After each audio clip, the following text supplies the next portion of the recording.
We have moderator Joyce Chow. She'll come right up here. Panelist Shrem. I'm here.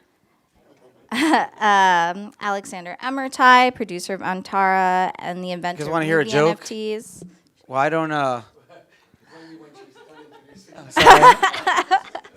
Tom Malloy, American actor and filmmaker, and Andreas Kohl, CBDO, Mintler, and Miguel Faus, the creator of Calladita.film.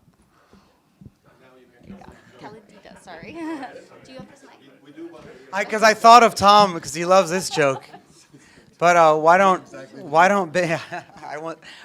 Bitcoiners like Ferraris? Because it's owned by fiat. No. Did I say it wrong? I did say it. As always, Charlie does a little off on the joke. He says, why do Bitcoiners love Lamborghinis? That's what it Because is. Ferrari is fiat. That's the joke. Yeah. If you don't know what that means, you probably shouldn't be in this room, I would imagine. Okay. Erica, thank you for introducing everybody. As you can tell, we are going to have a very fun panel. But we're going to first start with Charlie. Right? Charlie, because most of you guys know Charlie anyway because of Bitcoin, obviously, and film. Charlie, it's really obvious now, since Michael bridged into it, why you are so interested in film. But first of all, other than Courtney, can you stand up real quick? The beautiful Courtney, right? Which is one of the main reasons why Charlie's so interested in film with Tom. Exactly that. I just wanted to work with my wife on something really cool project together. So it was almost like a blessing from God that we met Tom, and it all worked out. And Tom, you're the bridge besides Courtney. What made you interested in working in the crypto space? Well, I guess, I'd always been a tech guy since I was a little kid. I took apart my first computer when I was 7 years old, programmed Turbo Pascal. Anybody know what that is here? Yeah, there we go, for a long time. And, literally, as somebody said, or Charlie, I think, said, I own a film sales and distribution company. But, I'm the founder and the owner, and it's like, I also do the tech for the company. I built all the databases for the company myself. And so that was always an aspect that I jumped on. I built all the websites for the company. And when I met Charlie and, we kind of talked about Bitcoin, and I went right away, this is the future. I got excited about that. And then we immediately started looking for ties, but it just took a little while to find exactly what that was that made sense. Well, I'm going to give him a little bit of background about Tom, because Tom is and always has been very humble, but he's been one of the cornerstones of entertainment in Southern California. You have been. And besides distributing films and producing films and being an actor, he really does know what's going on. So when Charlie and Tom decided to define, it made me more excited than ever, because here was somebody that was really in the space, both from a crypto space as well as a film space, that really have, if you want to call it, the best interests of the industry at heart. Yeah, so that's what makes it exciting. And just to piggyback on that, and I don't want to dominate anything, but it's like in the independent film world, that was always my thing. There's studio people, and Charlie, when he was referencing people putting money together for movies, that's the indie film world. And I've kind of risen to the top of the totem pole in the indie film world. The studio world is different, and that would be the big kind of corporations, Universal, MGM, and all that stuff. But I wrote the book on film financing, which was called Bankroll. That was the best-selling book on film financing. And the key is, when you're doing projects like these projects, there's always, kind of a solution, like a math problem to solve. The math problem of how do you raise smart money, how do you get money back to investors, how do you do all those things in the right way, and that's what we were talking about. Absolutely. One of the things about the film industry is there's something called Hollywood accounting. The waterfall. Studio level, yeah. Yes. Distribution as well. So when you are disrupting the film industry, Tom, tell us your vision with Define and how you see it disrupting it, and this shuffle game of accounting. And then we'd also like to hear Charlie's perspective also. Sure, and I do have to apologize for my voice, being at the Cannes Film Festival all week and working as selling films from in the morning to the evening and then going out all night, which is work, and that's so my voice is a little shot. But I guess the key that I would say, as far as well, define is a different thing, and I'm not a huge fan of the word disruption. You know what I mean? I like shaking things up, but disrupting it is tough because a lot of aspects of the film business have been around a long time. You know, and somebody trying to create a new distribution, like, you know, people say, let's distribute the film on the blockchain. It's like eyeballs, folks. You know what I mean? Like, eyeballs matter. There's, you know, people talk about the law of attraction. It's about the law of affection is really how many people you affect. It's basically eyeballs.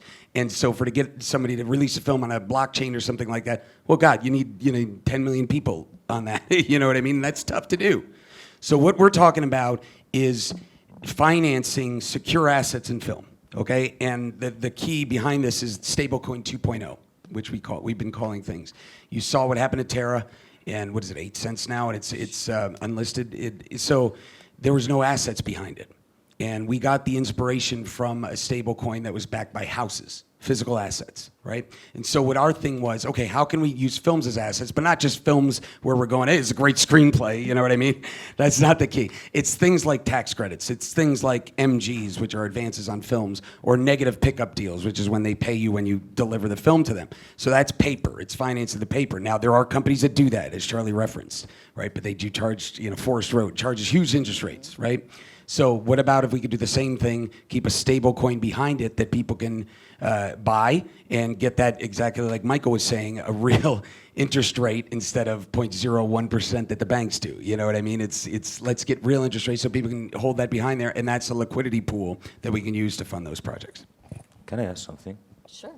I'm just wondering, because when Charlie explained it, I also was wondering if we're saying that the interest rates are outrageous in the market for film financiers, but you also want to offer a good interest rate for people who are buying the stablecoin. How do you balance those two things so that, you know, the interest rate for filmmakers gets down a bit, but also is attractive for the investors? Yeah, it's a good. We could both answer. It's a very good question, and to be honest, the interest rates that you get in private lending, in mortgages and hard money lending, like Forest Road and all these other lending against secure assets, they charge so much money because they do the due diligence and they originate.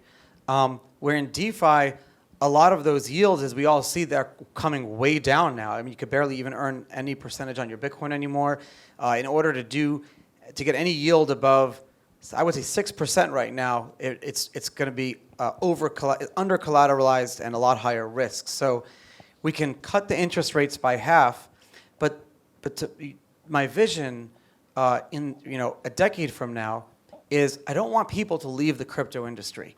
If you look at stable coins now, USDT and USDC backs everything. It's all liquidity for every other crypto, for our industry. When someone raises money, they keep it in USDC, USDT. That's just dollars sitting in a bank account. So it's not, how is that, a whole world that people are never going to leave? And then, so then you had Do Kwon, who tried to launch an algorithmic stablecoin, which some people have been trying to do that for a very long time. And it's a beautiful idea because the idea is you have this stable coin that's backed by maybe some other cryptos or whatever, and then here you can have a stable asset that never goes up in value, and people can do treasury management. They can build their businesses off of it, but never have to leave the crypto world. But that failed. So the idea is, how can we create on-chain businesses that create profit, and that profit gets put into the stablecoin holders? And therefore, in my view, with the stable 2.0 is that something like USDT will actually be backed by our token and other tokens that are doing the same thing, but for maybe houses or for other industries. And that's like the future. So like, for example, your company could issue its own stablecoin, and you're paying your profits out on, to all the stablecoin holders. Other stablecoins will back themselves by you. And that's the future. Yeah, I mean, I go, does that answer your question? He goes, yeah. because I was wondering about like the specific interest rate that you guys were targeting. We don't know But you don't exactly know. yet. It's still being built, but the bottom line is, if banks are charging 0.1% and we can get 5% APY, that's fantastic. You know what I mean? And that's so. What we were referring to before with the Forest Road is something that we in the film financing world we call expensive money. You know what I mean? Like it's you really need it, you're desperate for it, so they charge you a huge interest rate. But those are two different ones. We're talking about earning one earning interest rate for the stablecoin versus getting charged an interest rate on a loan, right? Yeah, all right, good. I just want to make sure you understood what I was saying. Thank you. And Andreas, Mintlayer, you happen to be a big fan of Charlie and started, well, let's just say, what you started with Mintlayer, you had Charlie in mind. Can you tell us about that? Yeah, sure. So Mintler is a Bitcoin sidechain for tokenization and smart contracts. Basically, the idea is to create a whole new blockchain, but which is tied to Bitcoin at a consensus level, inheriting security and decentralization from Bitcoin, and also, most importantly, I would say, providing this interoperability with BTC, which the DeFi space is really demanding at the moment. If you look at the total value locked in DeFi, generally right now, a very significant proportion of that is in pegged and wrapped versions of Bitcoin. And the reason for that is because Bitcoin is still the most trusted value. It's the hardest money. I think it will remain so, and I think that's something where Charlie and I agree. And but the problem is that with these pegged and wrapped versions of Bitcoin on other protocols, you are essentially trusting these federations that maintain these pegs. And what we're trying to do with Mintlayer is to create the first DeFi protocol that is really natively compatible with Bitcoin and which allows users to directly swap real BTC for DeFi assets. And so that's something I think really matches what DeFi is trying to do, and it would be a great place for them to issue their stablecoin. We see it all the time. When these blockchains get big enough, they become hacking honeypots, and they break. We see it all. I mean, it happens so much now every day that it's just not even being reported anymore. So really, the only solution is to build a new blockchain that's tied to the consensus of Bitcoin. It's the only, because it's unhackable. I think there's this thesis, it's almost become a trope or a cliche in the crypto world that other layer ones are essentially paving the way forward for Bitcoin. All of these innovations are essential, but because Bitcoin is anti-fragile, because it's a distributed peer-to-peer open source network, it has this ability to evolve, not necessarily by changing itself, but by adding additional layers on top of it. And in that sense, at least that's a theory, but so far, there's a lot missing in the Bitcoin ecosystem, and that's what we're trying to fill in. Okay, that's great. Film financing. Let's get to NFTs now. Okay, so let's see. Alexander, the producer of Antara and inventor of movie NFTs. Well, I don't want to have that title anymore, movie NFTs. There's so many people in the space now who are on sort of, this was last year when we first got in touch, and Michael played our sizzle reel out in Dubai. When we first sort of announced that we were going to do this, Arabian Camels dropped just after Bored Apes last year. It's like very close. And I guess I was inspired to do that because we initially fed up with like the film financing process. Mm-hmm. We were inspired to do it by crypto. And then we went down that sort of garden path and we realized, okay, there's a lot of sort of regulatory red tape for all different parts of the world. And we thought, okay, NFTs, we're selling art, and what we do with the proceeds of that, those art sales is really back to us, so to speak. And we sort of saw that, like the whole NFT space and having a community, it's a great way to grow an IP, And if you look down the sort of the horizon of what you can do with movies and NFTs, it's got something that no other industry has. There's like the merchandising, there's licensing, there's toys, there's branding, there's graphic novels. There's so much. I mean, if George Lucas had have done what he did now, I think it would be so much not so much more interesting, but just imagine how, you know what I mean, with the technology and the reach, and it would have been phenomenal. So so we have this $45 million epic, which we're doing a lot of it via NFTs, and I think if the market was how it was last year, we would have been able to do the full amount. But as you know, the market is very different this year with very saturated and things like that. So but I think it's an incredibly exciting time for movies in particular as an industry for NFTs. Did I hear you correctly? Did you say $45 million? Yeah, for the movie? You know what? When we I mean, it's fantastic to be with people in the room who are talking about merging NFTs with DeFi. That's the ultimate phase of evolution. Yeah. We all want it to be like the stock market, but just a little bit underneath, so it has those sort of traits, let's say. But with DeFi, it becomes a whole new multidimensional situation. So, yeah, of course, tax credits and some traditional TradFi, and but yeah, mostly NFTs. That's awesome. I still remember the story coming out and some of the feeds, people saying, "Did you see those camels? It's a movie NFT. Did you see that?" And everybody gets excited. It's confusing sometimes because people say, "Oh, it's a cartoon animation." I'm like, "Oh." Well, no, like it's the cool not. thing is that if you were raising 45 million and you brought in 20 and you knew that you were going to be shooting somewhere that would give you 50% tax credit, you Define could issue you that other 10 million almost instantly, and the token holders are the ones getting paid the interest rate. So that's kind of where we fall into this. It's awesome. You know? Yeah, we should work together. And the cool thing is, like, you know, Web 1 is like a triangle, Web 2 is like a pyramid, and then Web 3 is like a sphere with all those pyramids intertwined, you know? And it's so amazing to hear people coming in from their own pyramid, and you can say, okay, that's a fantastic match for my pyramid. Otherwise, on your own, it's a hard life. You know, everyone who's been in crypto and NFTs, late nights, time zones, there's a lot to take on your shoulders. So it's so refreshing to hear people, you know, coming in with their thing that, you know, you can collaborate with. And, like, yeah, it's just a very exciting time. So on your NFTs, what worked well, what didn't, and what would you do differently if you were releasing it today? The biggest challenge is communication of your vision and what you're actually doing.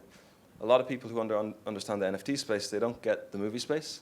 People who understand the movie space don't get the NFT space. My cousin is senior vice president of Sony, and when I try to explain things, he's just like, anyway, you know, and I'm like, okay. So we got to wait for people to catch up, you know. We're kind of still at the alphabet stage where people are just getting acquainted with NFTs and crypto and this and that, and when it can all intertwine together, I think that's when things get really colorful and multidimensional, you know. But I think communication is like trying to fit a rope through a pinhole. Mm-hmm. Like you've got Twitter Spaces, you've got PR, it's still not enough. That's the biggest challenge, to try and, you know, for something big like this, which a lot of people may not get initially, it's a challenge to explain all of it A to Z. You need like a good 2 hours, you know. Mm-hmm. Yeah, you have to teach them crypto, and then you have to teach them what you're trying to do within it. So it's like two problems. Yeah, it's very difficult. Well, and of course, we have to talk to Miguel, too, about NFTs and movies. Tell us about your experience with NFTs. Sure. So I am a writer-director from Barcelona, and I'm funding my first feature film, Calladita, with an NFT collection. Basically, the whole project started a few years ago, 3 years ago, when I made the original short film that this movie is based on. It's called Calladita. And that short film did really well. It went to a lot of festivals internationally, and eventually was bought for distribution in the US by HBO. And I've been working for 3 years in turning that story into a feature film. I went to a few script labs and got great cast attached, etc. But then financing became very difficult. Here in Europe, most of the traditional financing for indie filmmaking comes from state funds and public TV networks and things like that. And it's all a very opaque system and a very very tough system, and especially for filmmakers that are starting out. So, because I had been in the NFT space for a while as a collector and enthusiast, I realized that there was an opportunity to garner the power of community and kind of crowdfunding using NFTs, and that's what we did. I fractionalized the short film into still frames and videos of shots of the short film, created a collection of 2,400 NFTs, and started selling them on Ethereum to raise the money for the film, with 100% of the funds that we get from selling NFTs going straight into the budget of the movie. So essentially, it works kind of similar to a traditional crowdfunding model, but with the NFTs attached. That of course makes it a lot better because backers are getting a real asset that may or may not, but has a potential of having future, upside. And then, it's a bit, the part that is a bit challenging is the revenue sharing part, because that gets into legal problems with securities and stuff. So we're not doing that per se, but we found a solution that we really like, which is the Calladita DAO. It means that 50% of the revenue of the movie is get put into a community treasury, a DAO, that will be governed by all the holders, and they get to decide on what we do with that. So potentially, if the movie does very well, we can create a small indie film studio out of Spain that is creating decentralized movies going forward, and we can back either my future projects or future projects of any other indie filmmakers that the DAO wants to support. Okay, so if they buy an NFT, are they automatically part of the DAO? Yeah, I mean, the DAO doesn't exist yet because the DAO is designed to govern over the revenues of the film, so it makes no point to really have it running because running a DAO is expensive and tricky. So we will set it up when it makes sense because it has things to decide, basically. Okay, go ahead, Tom. So just to address something is that, when we're talking about the financing that we're providing with Define, that's off of secure assets. The issue that I see with a lot of filmmakers that are NFTs for movies is much like Kickstarter when it started, is that, here's the one thing I know about film financing. I've been doing this for 20 years now. The only solution is improve the project. That's it. Improve the project. Make it better, make it better, make it better. Add value, add cast. Okay, add locations, add things to the project, make the script better. That's everything, okay? Everything else, and the mistake that I think a lot of filmmakers are doing is, yeah, let's raise money, let's raise $10 million NFTs and then make shit. You know what I mean? It's like, that doesn't make any sense, okay? So the key is it just like Kickstarter, people thought magic money was just gonna appear. I'm gonna make this. Focus on the project. The project is the most important thing. And anything else, NFTs should only add value. With us, we're looking at projects, these projects that are going to get the MGs or the tax credit anybody could get if they qualify, but the key is an MG or something like that, it's only going to get it if it has legit cast in it. You know what I mean? Like one of my friends, Sean Reddick, produced Get Out and Black Klansman. There wasn't a lot of money behind those movies when he started. So I asked him, I said, how much did you put to develop those projects? $100,000. He won an Oscar, by the way. Well, for both. $100,000 for Get Out to start attaching cast to it and attach the project. $120,000 for Black Klansman. That's it. Then you put the cast on, right? Then you get that screenplay in order. Then you put a little more cast. You get the director. And then suddenly, that money's easy to get, okay? Because now that project makes sense. So that's the issue that I think a lot of filmmakers, especially in Cannes, it's been frustrating all week watching people say, let's put some NFTs out there so that magic money can appear in my bank account. What about the movie? Oh, we'll worry about the movie later. Okay, what, you got a good poster? Something like that. The key is you have to make the project better. So I think I see a lot of people nodding their heads. I think they get it. I feel a bit attacked, so I'm going to respond if that's okay. No, I'm not attacking you. I'm just saying, I think that's the problem that people are just saying in general. Like, I don't know your project, I don't know your project. You know what I mean? Sure. But the key is, none of it matters if you don't have a good project. You can raise $100 million of NFTs, make a movie. If the movie's crap, no one's going to see it. Yeah, I mean, I agree with that part. In our case, we have the short film that is a good proof of concept, same story, and was acquired by HBO and won awards and traveled the world in festivals. We have a good cast attached, but it feels to me like, from what I'm getting from you, is as if the film industry was perfectly efficient, as if all the good projects were getting made, which is not my experience. No, they're not. You need access to liquidity. Yeah, it's a liquidity problem. Like, it's exactly that. Yeah. And that's why you want to be on Bitcoin. If you're doing crypto, that's where all the liquidity is. But so far, there's been this missing bridge to go from real Bitcoin to all of these other investments. It's true, though. It's a valid point. Otherwise, you're going to have a lot of people coming into the space, and they're going to, raise $10 million on NFTs, and they're going to spend it on caviar, and they don't know anything about business, no commercial prowess, no corporate spine. 100%. And it's important as well. But it's good. One refreshing thing is all the people who are in the film 3 space, who've been here, it's good that they're already at a good level. They've got their scripts, they've got their schedules, their budgets, they've done a short, or they've made a movie already, and now they're doing the sequel with NFTs. That's at least refreshing. Most of the people who are in this space, we know all of them. They're all pretty at a good level. And Kickstarter was the same way. There was a floodgate of people that just attacked it afterwards. Like the early people that did Kickstarter were doing it for a reason. Everybody thought, I can get free money on Kickstarter and raise money for my movie. And then 1 billion people tried to raise their money on Kickstarter. So yeah, it's that floodgate of crap. But for example, one of my executive producers is Jim Cummings. He fundraised his first feature, Thunder Road, with Kickstarter. No stars attached because he's the star and he was an up-and-coming director. The film won South by Southwest, came here to Cannes for the ACID program. Only with distribution in France made its budget 4 times its budget in the box office. For the producers, not like box office, but direct cash for producers. And in total made way more than its budget. So my point is that there are a lot of movies that are not getting made for whatever reason, and if there is enough people that want to back them, and are inspired by the story, then there is a potential that those movies will be good and will have success.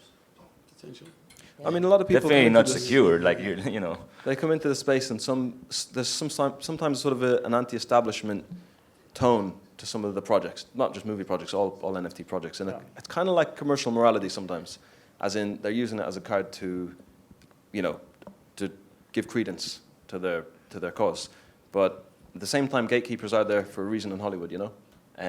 There is like some of them do not gatekeepers, but quality control, which is really important. So it's going to be a hybridized, inevitably, it's going to be a hybridized system of a little bit of quality control, but a little bit of freedom for creativity and. Yeah, it's really hard to make a good movie.